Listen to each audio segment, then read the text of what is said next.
Elon মাস্কের Tesla ফিআই ফোনে দিতে হবে না চার্জ, লাগবে না এমবি। স্যামসাং অ্যাপলকে চিন্তায় ফেলে দিয়েছেন ইলন মাস্ক। স্মার্টফোন দুনিয়ায় আসছে এই মার্কিন ধনকুবেরের প্রতিষ্ঠান টেসলা। আগামী ডিসেম্বরেই বিক্রি শুরু হবে নতুন স্মার্টফোন টেসলা পিআই ফোন। দামও বাংলাদেশি ক্রেতাদের সাধ্যের মধ্যে। বিভিন্ন সূত্রে জানা যাচ্ছে টেসলা পিআই ফোনের প্রাথমিক মূল্য ৭০ থেকে ৮০ হাজার টাকা। এই ফোনের ওজন প্রায় ২৪০ গ্রাম।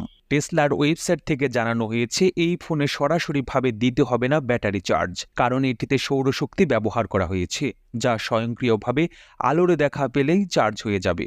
এটিকে চার্জ দিতে শুধু সূর্যের আলো নয়, বাসায় জ্বলে থাকা বৈদ্যুতিক বাল্বের আলোর সন্ধান পেলে হয়ে যাবে চার্জ। আরও বিস্ময়কর ব্যাপার হলো ইন্টারনেট সংযোগ, অর্থাৎ কোনো ডাটা কানেকশন বা ওয়াইফাই কানেকশনের প্রয়োজন নেই, কারণ টেসলা পিআই সরাসরি ইলন মাস্কের স্যাটেলাইট স্টারলিংকের সাথে সংযুক্ত, যার বিশ্বব্যাপী নেটওয়ার্ক কভারেজ রয়েছে, যা পৃথিবীর চাঁদ মঙ্গল গ্রহের সঙ্গে এই ফোনের সংযোগ আছে। অর্থাৎ এই ফোন হাতে থাকলে আপনাকে আর নেটওয়ার্ক বা ব্যাটারি চার্জের ঝক্কি পোহাতে হবে না।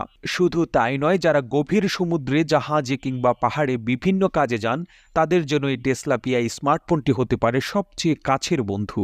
টেসলা পিআই ফোনে ৬.৭ ইঞ্চি OLED ডিসপ্লে থাকবে। এই ডিসপ্লেতে ৬৫৮ পিপিআই পিক্সেল ডেনসিটি ও ১২০ Hz রিফ্রেশ রেট থাকতে পারে। সর্বোচ্চ ১৬০০ নিটস ব্রাইটনেস পাওয়া যাবে। ফোনের পেছনে থাকবে ট্রিপল ক্যামেরা। এই ক্যামেরায় থাকবে ৫০ মেগাপিক্সেল প্রাইমারি সেন্সর। সেলফি ও ভিডিও কলিং এর জন্য থাকবে ৪০ মেগাপিক্সেল সেন্সর। ক্যামেরার বৈশিষ্ট্যগুলোর মধ্যে dual pixel PDAF LED dual tone flash, HDR, ProRes, cinematic mode ও স্টেরিও সাউন্ড রেক অন্তর্ভুক্ত থাকতে পারে। প্রতিবেদনটি ভালো লেগে থাকলে আপনার ফেসবুকের টাইমলাইনে এখনই শেয়ার করুন। এছাড়া আপনি বাংলাদেশের কোন জেলা থেকে এই ভিডিওটি দেখছেন আমাদের কমেন্ট করে জানান। আমরা পরবর্তী ভিডিওতে আপনাকে ধন্যবাদ জানাতে ভুলব না। আর এতক্ষণ বিশ্ব বাংলার সাথে থাকার জন্য অসংখ্য ধন্যবাদ।